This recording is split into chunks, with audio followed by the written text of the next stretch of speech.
For someone early in their career, what piece of advice would you give them to get to a position like you are in today? The first thing, honestly, is... This is Dan Ahrens. He runs a $2 billion investment firm in New York City that he started at just 29 years old. I wanted to know what his secrets are. So today, I had him here at our studio and asked him to teach me everything he knows about investing. Dan, you're a beast. You're the former vice president of a $90 billion investment firm. And today, you run your own firm called Left Lane Capital with over $2 billion in assets under management. For someone early in their career who might be listening to this, what piece of advice would you give them to get to a position like you are in today? I'd say it's really a couple things. I'd say the first thing, honestly, is pay attention to all of the little details that are going on around you. I think as I think about my road to Insight Partners, where I started my career in venture, a number of steps along the way, I'd say each one of those steps required me to really pay attention to other people who previously were in my life and who were able to be successful, to understand what worked and what didn't. I'll give one example from earlier on in my life. I'm a venture capitalist now, but perhaps the earliest influence on me was one of my older sisters. So grew up in St. Louis. I had two older sisters, one of whom was 9 years older than me. She's actually one of the world's leading scientists and doctors, specifically around curing rare genetic diseases in small children. So you look at that and you think, okay, what does that have to do with anything that I'm doing now? Well, as I was growing up, I learned a couple of different things from her. I'd say the first thing really that I learned was just the level of conviction and self-belief it takes in order to do something that's generally pretty highly improbable. I'd say the second thing is just, frankly, hard work and a complete lack of shyness. Like especially if you're looking to get into venture or get into something that is a competitive space, being willing to make yourself the expert or the greatest expert that you possibly can, learn everything around you, but then also reach out, get in front of people and just have, frankly, the extroversion and hustle and effort to just make it happen, I think are probably the two biggest things. When you're paying attention to the details of the most successful people on the planet and you study them, what are a few things that you've noticed that they all have in common? Very surprisingly is a level of humility and an understanding of the importance of context and the context you put yourself in relative to all of the things you're ultimately doing yourself. I remember about a decade ago, I had my final round interviews at Insight Partners for my first job in venture. At that point, I think Insight was on its 8th or its 9th fund. They had proven themselves to be an institution with real staying power. And I actually asked managing partner, a man named Richard Wells was my last interview. I asked him, I was like, hey, why have you all been so successful? And I expected to hear things around, oh, it's because we look at it this way or we understand this.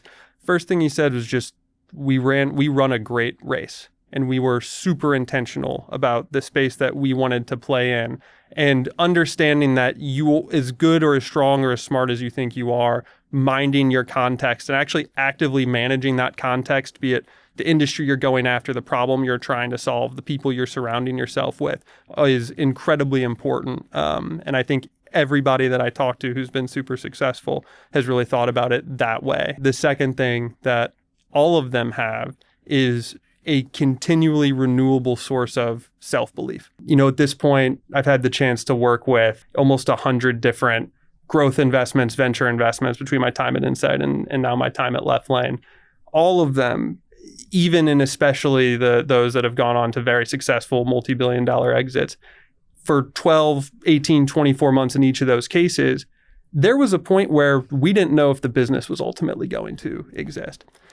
And the successful founders were the ones who were able to find that belief, not just for themselves, but also for the entirety of their teams, and be able to instill that through an organization.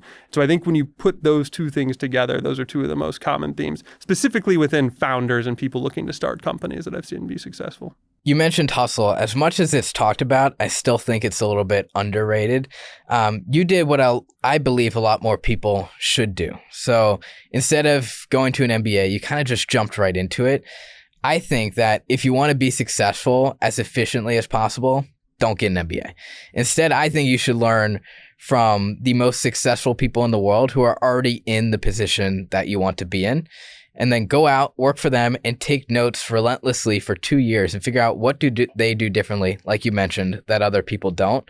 And then just reverse engineer what they do into your own life and apply that. And by the way, you don't end up with hundreds of thousands of dollars in debt along the way. But what do you think about an MBA and going through that process? So I understand the argument against an MBA, particularly when you are earlier on in your career. I agree with the thesis that getting practical hands-on experience to the extent that you can is ultimately going to trump anything you're going to be able to learn in a classroom. And it also should, again, especially early in your career, be available to you now that there's more information available than ever for you to read, dig in on, make yourself an expert, and then work to get yourself in front of people who will ultimately work with you. I do think the MBA certainly has a place. As I think about people who were mentors for me, I can think of one person right out of college in my BCG days. He was actually a former Army combat engineer. And so he spent the first 8 years of his career helping build bridges in Afghanistan. And so for somebody like him coming back, being able to say, okay, now let me get the skills and let me spend 2 years of my life networking, I think there's value to it. But as you think about someone who's just starting out, I would really, if you want to be in business, really prioritize experience first. And you decided to leave Insight to start your own firm with Harley and Vinny. Why did you decide to leave Insight, and what was so special about Left Lane when you first started and still is that led you to gain a competitive advantage against other VC firms in the space?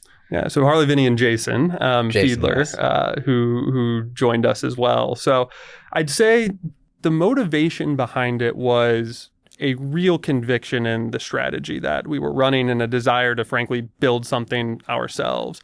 So Insight Partners, for those listening who may not know, really successful growth equity, private equity investment fund, primarily focused on enterprise software over the last several decades. So that's where all of my partners and I started our careers in venture. And Insight taught us a couple very important things. I'd say perhaps first and foremost, it was becoming an expert in your space and on the investment thesis that you wanted to run down. Now, for them, that was enterprise software. And they started doing this in the mid to late 90s. It was an amazing choice, an amazing race, and they've run it particularly well.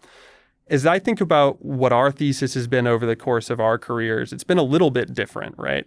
Which is, if enterprise software, which is an asset class that so much of the industry has ultimately flocked to, it's been a great asset class because of a couple things. One, there have been technological tailwinds behind it. So you had compute power move into the cloud, things move off premise. You had more and more companies building on top of these software solutions so that you would end up with businesses who will be customers of Salesforce for as long as they exist, right? When we looked at our space, we saw a different technological tailwind and a much larger opportunity. So rather than focus on the, couple $100 billion a year of enterprise software spend, we turned our eyes towards the now $55 trillion a year consumer market and market of consumer spend in the Western world. And we've seen a couple tailwinds that we think are actually even more transformational.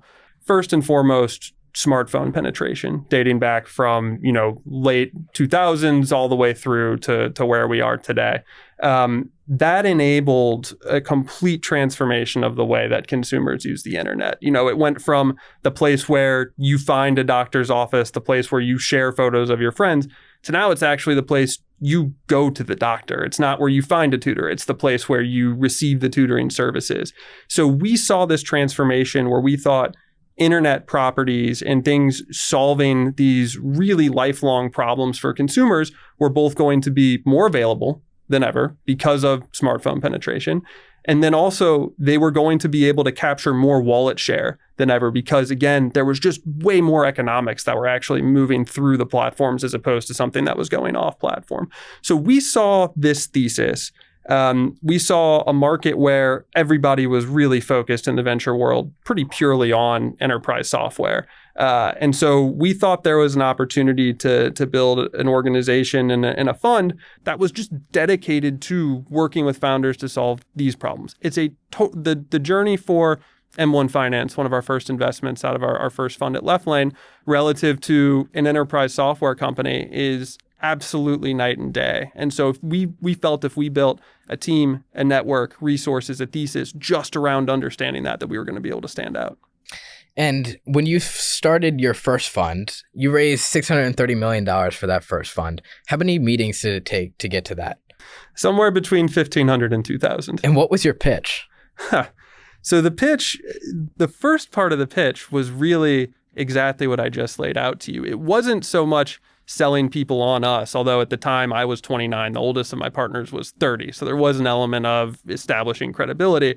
The pitch was first and foremost, no, you actually can build a huge business in consumer, and you can do so in a way that is more reliable. Because if you think about limited partners, LPs, the people who invest in our funds, they'd gone through this wave of social networks, let's say, where one out of every N social network going after a particular space was ultimately going to win. They went through a wave of low repeat, low retention D2C brands, mattress brands, for example, which had astonishing growth, but then you had no repeat customers. And so ultimately there was real volatility. So the default assumption from so many people was that you just can't do this in consumer, right? Like this enterprise software is the only place you can run a sustainable venture playbook. And so the pitch always started with that, with explaining the fact that there is a difference between good venture investable consumer and consumer that really isn't venture investable.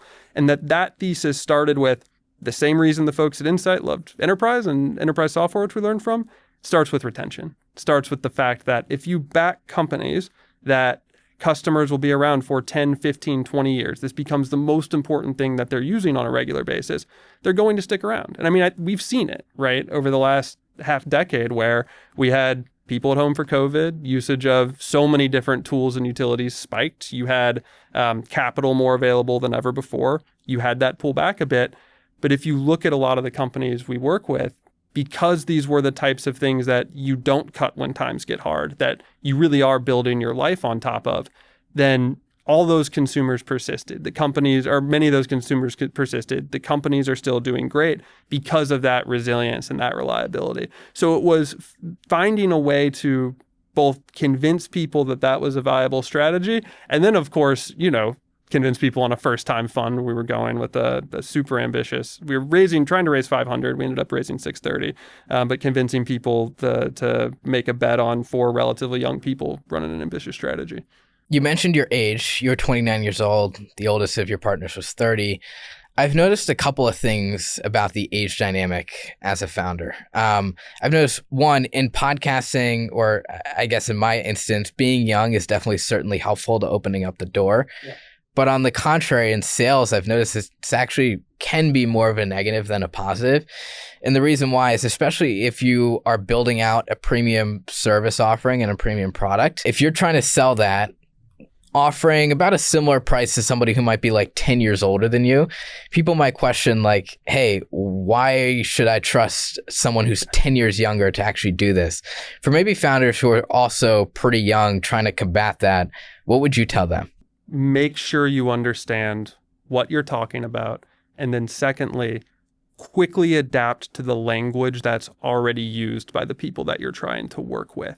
I think if you can, in the first minute of a conversation with somebody, if you can establish credibility with them about subject matter expertise in the content that immediately some of the age concerns vanish. I mentioned I was a strategy consultant. First thing I did out of college, first project I worked on was working with steel manufacturing, where I was as a 22-year-old who knew absolutely nothing about steel manufacturing.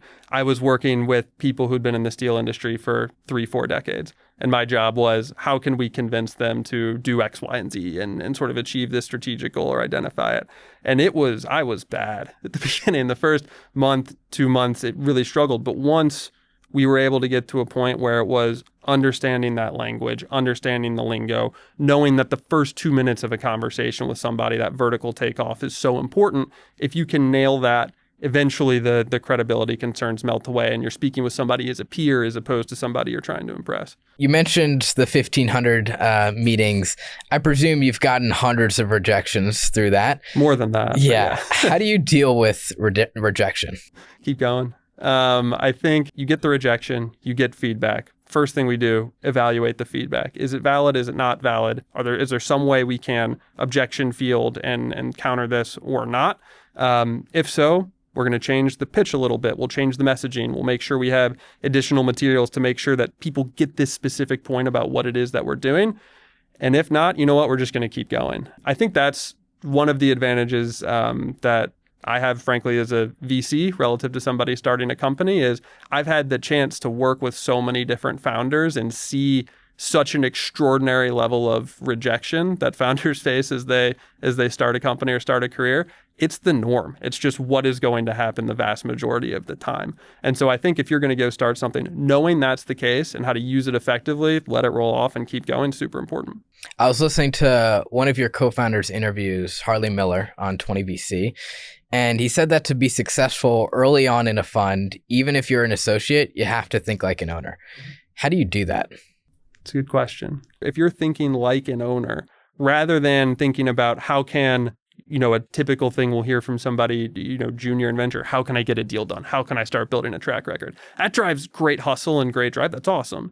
But it's not just how can I get deals done, it's how can I get the right deals done? And how can I have these earliest seeds that I plant in the ground be an enormously positive part of the track record? Because the things that we were able to raise Fund 1 of Left Lane on primarily were things that were done across the group of our careers when we were associates, right? When we were sort of at that stage.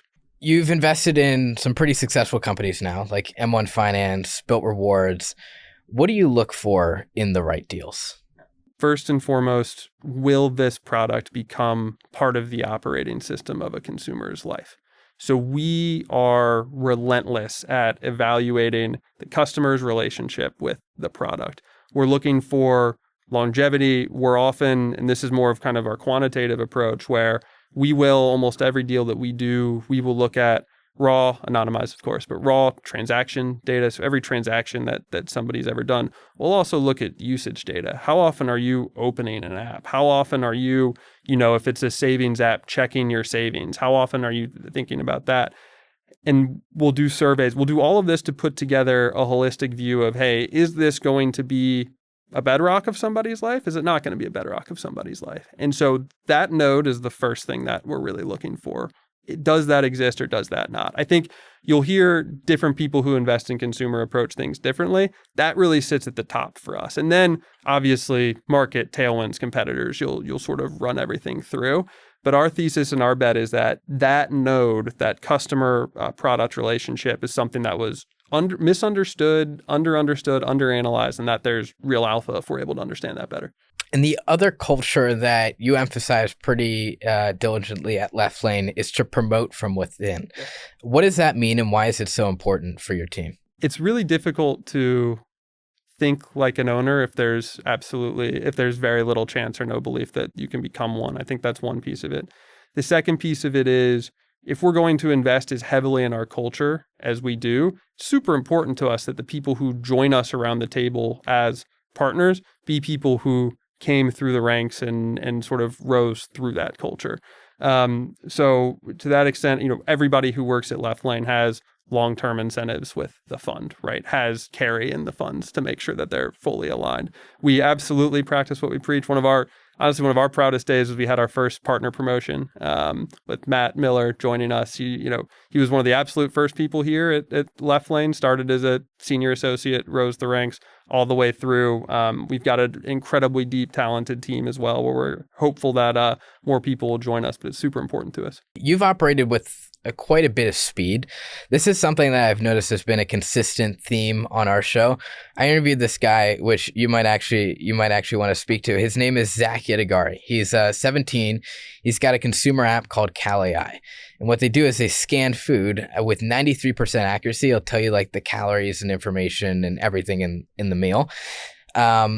They do about 12 million in ARR in high school. And I asked him, why do you think you've been so successful? And he said, it distills down to one thing, because I operate with speed.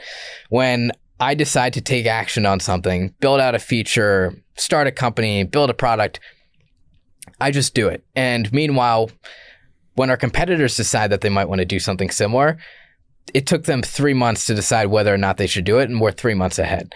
But I think there's the other side of it, where I think if you operate too fast, where you're just doing things just because they pop in your mind and you're like, okay, let me go do that now, you actually act more reckless. Is there a right balance that you can create with acting fast, but also efficiently and being intentional about the decisions you make? There's so many ways you could go with the speed conversation. I think to answer the question directly, there absolutely is the right balance to solve. Where I've seen founders we've worked with building companies be successful with this, is they have a North Star. The North Star is usually oriented around the problem that they're ultimately solving. And so if they know, for example, I recently led investment into a company called Rev AI, which is AI that helps body shops, collision shops repair the computers in your car as well. So if they know that the core problem statement is right now, 80% of the time, certain shops aren't able to do certain repairs on computers, which leads to a worse experience for everybody. That's the problem they're solving. Then the product roadmap, let's figure out the best possible way to actually go solve that specific problem. If that's where we think the most economic value lies and where our greatest ability to grow is, then every piece of our product roadmap, we may try, X option of doing this or Y option of doing this. But if that's the North Star, let's solve for that and oscillate within that. Where we've seen a bit less success is where that North Star starts to move around and the end problem that you're ultimately solving. But the point around speed and the Cal AI story of, I'm able to win because we go fast. Every investment, I think, in just about any kind of firm that you're evaluating, there's always a really common question, which is, aren't the incumbents going to do this? Or isn't Amazon going to do this? Isn't Apple going to do this? Or somebody going to do this? I worked with some, large companies at BCG and saw attempts at large companies innovating. The fact that an exceptionally talented team, let's say in fintech or wealth management, for example, can build a significant portion of a personal budgeting app in 3 months, test it, try it, to even get access to engineering resources at a large existing financial institution, that might take a year. And then it's system, and then so I genuinely believe in kind of organizational, in large organizations, having an endemic slowness to them where it's just difficult to steer the ship. And I think that that's not just an advantage that a company enjoys when they're first starting out. It is something that DNA wise, if you can maintain it, is going to give you an advantage throughout the entire building process. And on the investing side, when you're sitting down looking at companies, you're looking at companies in new and totally different industries quite frequently, which means every 2 to 8 weeks, you kind of have to become like a micro expert on that industry. What's the framework that you go through to understand as much as you can about an industry in a short and condensed period of time as possible? Start with the problem. How big is it? How painful is it at the customer level? Look at the alternative solutions to the problem. Do I think this problem is going to be bigger or smaller in 5 years? How well does this company solve that problem? One of the biggest draws of poor venture capital returns, or biggest drivers of poor venture capital returns, is when you are investing into things that look cool or feel cool, but don't have staying power and don't have that. So being very problem centric when we're first trying to really understand a new space and get up to speed. And you're also you spend a lot of time trying to find under the radar companies. I think that's where a lot of the value creation can be found. What do you do to find companies that are under the radar, but also highly investable and great opportunities? The first and foremost is knowing what good looks like, especially at early stage of a company. What's something that has a high probability of being good or is running a race that we think is ultimately good. And so that's when some of the things I talked about earlier around our strategy works because of high retention, right? So if we don't think something can have a 10-year customer relationship, we're simply not going to back it. So taking all the opportunities, running it first through that filter, and then from there having a combination of an incredible team. I mean, we've got 24 people on our investment team whose job it is to see every possible angle in every possible company. And I firmly believe we have a wonderful data backbone that takes credit card data and all these different data sources, runs it through an AI engine and helps find it. I think when you're talking about the relationship that exists between a VC and a founder, that sourcing absolutely has to be human-led. And so we've got an incredible team whose job it is to take all the signals and data that we have, add value in initial conversations with founders, build trust, and get to a point where, ideally before other people are seeing it, we're able to get in front of it. And then I'd say a big part of that as well just getting on a plane. I think that's a huge part of our culture. I think back to partner Vinny got married a couple years ago in Southern California, and the Thursday before the Saturday wedding, one of our we have a UK office, one of our London team members found an awesome deal in Hamburg, Germany. He also actually came over for Vinny's wedding in Southern California. So Saturday's the wedding. The Thursday before, we're in a meeting. We see that this is potentially an incredible opportunity. We're like, all right, that Sunday, right after morning after the wedding, we hop the flight to Hamburg via at least one connection, and had a 4-hour standing meeting, quite literally standing, because the CEO, honestly, I think it was a test to see if we would ask to sit down, but we held through it, jet lagged and all, got through the 4-hour standing meeting and then moved on, right? I think there's a real element of that's just core to the culture. Yeah, I noticed that too, because last year, it was like during spring break, I saw a conference that Jack Altman was speaking at in San Francisco. And I was like, oh, I should go out there and fly out there. Keep in mind, I've probably never flown out anywhere outside of Florida when I was like 3 or 4 years old in my life. So my parents were pretty hesitant. They're like, why? You don't need to get on the plane. I'm sure you could just email him. And like, no, I got to go out and try to see if I can strike up a conversation with him. I was walking to Chipotle to get lunch after one of the speakers was done speaking, and I see him coming out the back entrance. So I just walk up to him like, hey, Jack, this is what I'm doing. Super generous with this time. Spend like 3 or 4 minutes talking to me. Didn't have to do that. Yeah. And at the end, I'm like, hey, we got this show. Would love to have you on. He's like, yeah, I got a baby coming up in a few months, but I'll do it after. I think just having those types of conversations and just getting on the plane, taking the train, taking the meeting, responding to that email, I think can be those micro differences and micro, I guess, decisions can be the thing that makes the difference between making it and not. Yeah. I love the hustle, by the way. That's Appreciate awesome. it. But it's beyond just sort of that initial thing of winning a deal. There's also, look, the journey of a startup, as I mentioned earlier, it's just never linear. Like there's always going to be ups and downs and changes because it can take 10, 12 years to go from an investment to an exit. And so if the foundation of the relationship is built on, hey, no, we worked super hard. We came here face to face. We went to Germany or the Czech Republic, wherever, and we sat down, we had a meal. When that trust is established from the beginning, it makes the tough conversations that you're going to have over a decade just much easier if that's the orientation from the get-go. This is more general, but there are people in the audience who might be listening to this who are kind of following the things that you've mentioned. Maybe they're spending a lot of time grinding, hustling, getting on the plane, paying attention to all the micro details, but they still feel stuck. How can someone who might be in that position get unstuck?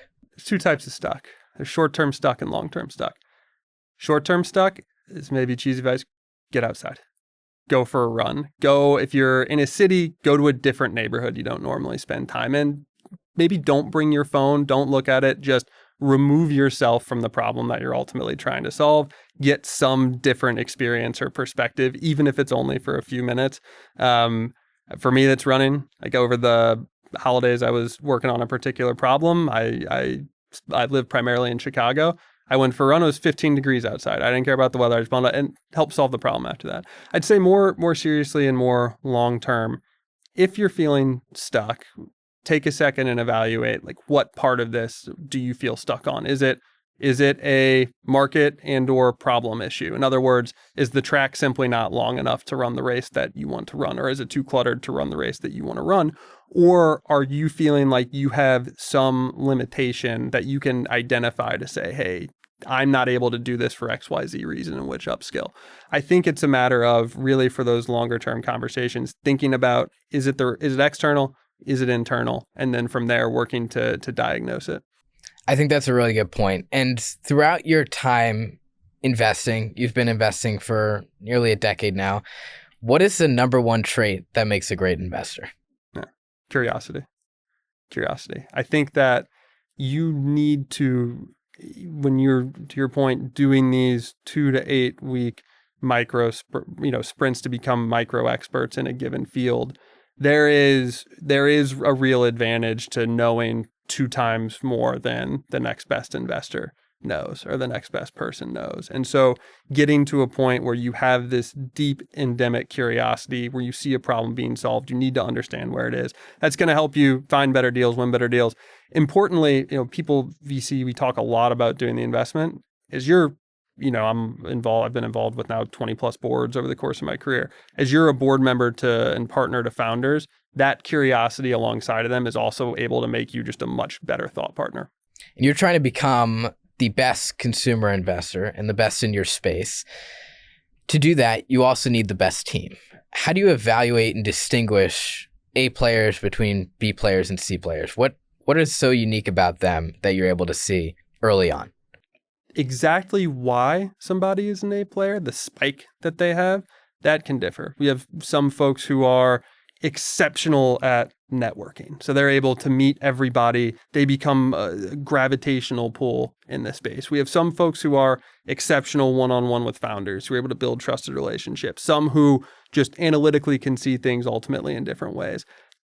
The underlying commonalities that exist between all of them is an ownership mentality. So really caring about what they do, thinking about the big picture, absolute just hunger and drive and continuing to push through things. And then empathy, honestly, and an understanding for the people that they're working with. So those three things underlie each of it. And then you have the specific skills. And so we work with people, I think we're very intentional when we hire people around the goal is, hey, we want you to become a partner here. That's the goal that we have. So we'll work with people very explicitly on, hey, we need to work on this, or you did a great job here, work on that. But those are some of the traits that we see really distinguish the A players from the B players. And we've talked a little bit about the companies that you've invested in over at Left Lane. If you had to start a company today, right now, what space would it be in and why? That's a great question. So for me, the thing I'm probably most interested in right now is the intersection between personal finance and AI. If you look at a lot of the deals that I've done or worked on, just this idea of saving families and households money and helping people start businesses, finance businesses, and run businesses. Those are two of the themes that I think are kind of the backbone of my career as an investor so far. And when I look at what we've solved so far, one, I think the issue of, okay, can small businesses get access to financial services? Simply bringing them online was a monstrous step, right? And I think we've seen a lot of the benefits there. As I look at the limitations, though, of online but done by you, I think they're really clear. Right now, there is so much information that consumers just don't know, unstructured information that consumers, small business owners don't know, don't have the time to know. Everyone else has other things that they need to do. And the second, the process of actually using this information to do something with it is extraordinarily opaque. Like I'm a co-founder of a $2 billion financial institution and bought a house recently. There were huge swaths of it that seemed esoteric, super complicated, right? Both of those problems seem absolutely tailor-made for AI to step in and be able to make it easier for folks and sort of take us to the next generation of that. I've seen the beginnings of some companies I think are interesting, but I think there's a decade-long plus tailwind behind that's going to just frankly improve outcomes for everybody involved. And we have a couple of closing questions that we like to wrap each interview up with. One is, if I slid you over a phone and you could call your 20-year-old self, would you call? And if so, what would you say? My 20-year-old self would be really freaked out if you got a call from somebody. So it's a good question.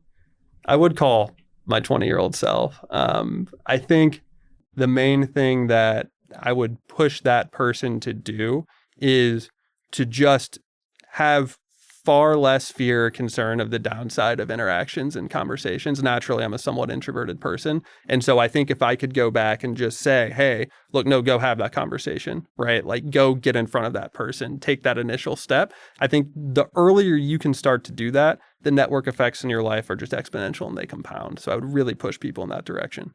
And what's one rule that you live by that most people don't? One rule I live by that most people don't. It's the first time I really have to stop and think about something. Probably the biggest thing within venture at times, there can be a trade-off between short-term outcomes, short-term success, and then long-term reputationally, right? And like, what are you ultimately working towards and building towards? I think one of the things I try to focus on is understanding that, our goal and our ambition at Left Lane is to be successful for decades, right? And so when that's your orientation and that's what you're pushing on, then the way that you interact with founders, the way that you interact with other investors, you try to have that long-term orientation. I think we emphasize that. I think you'll hear examples of other folks in the industry maybe not necessarily doing that, and that's one of the things we try to push on. One interesting answer I'll give you to that question was also Zach. I asked him the same thing, and he said he wants to constantly reinforce that he has full control on his life. And here's what he means by that. When he got off the train, he lives in Long Island. When he got off the train from Long Island to New York to the studio, there were a few different doors that he could go through. The shortest one is the one closest to the train is one pretty much everybody was going into. Made the most sense, most logical, etc. But he thought, hey, if my life's a simulation, I'll walk through that door. But I want to reinforce that I'm not in a simulation. So I'm going to go to the door all the way on the left just because I can.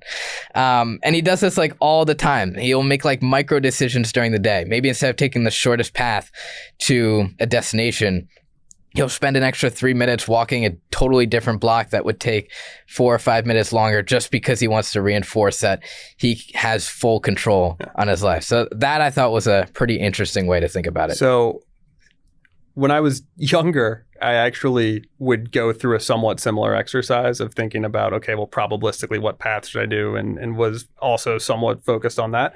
Then I had a kid. And I realized that I have very little control over certain parts of things. It went out the window when my son started walking and decided to try to throw himself off the back of my couch several times. Then you got to be logical and be like, all right, I should probably do something here, then right? That's when I realized, like, seeing a child go through a fascination of simply causing effects in life makes you understand that you really need to be prepared to stop the cause of various effects, come hell or high water. And to wrap it up here, what's one piece of advice you would give to somebody who's listening right now, who has seen what you've done and also wants to be able to accomplish something similar? With venture capital, the name of the game is finding deals. And so if you want to get into venture capital, act like you have the job now. I think that's a cliche that people use, but we've hired multiple people who got a foot in the door simply by sending us deals or sending us ideas and ultimately getting in front of us. And so that is, for VC, it's simple and super difficult. Get in front of great founders and bring us deals. Yeah, and Jason Schumann from Primary has a very interesting story along that path as well. He started a shoe business in college at UMiami. It didn't end up working out, but he moved out to Boston. And he's like, hey, this venture capital thing seems pretty interesting, but like, I don't know how to get a job in it. So he would start sending deals for free. This is before you could, get commissioned or be a scout for a firm. He would send deals to VC firms in Boston for free. But he still had to pay the bill, so you drive for Uber at night. And that's how he was able to get his first job in ventures, because one of his passengers was actually a VC and was like, hey, we should probably talk. Super interesting path. But I've noticed that one of the things he's told me, and I've always kept in the back of my mind, is if you can do the job before you get the job, then you can get the job. 100%. That's absolutely the right orientation, particularly when it comes to venture. Well, I think that's a great way to end it. Thanks, Dan, for taking the time to join the show. I appreciate it. And if anyone's a founder, especially in consumer and any of the areas that Left Lane invests in, feel free to take a look at their website in the episode description down below. And thanks for joining. Thanks, Shamus. Appreciate it.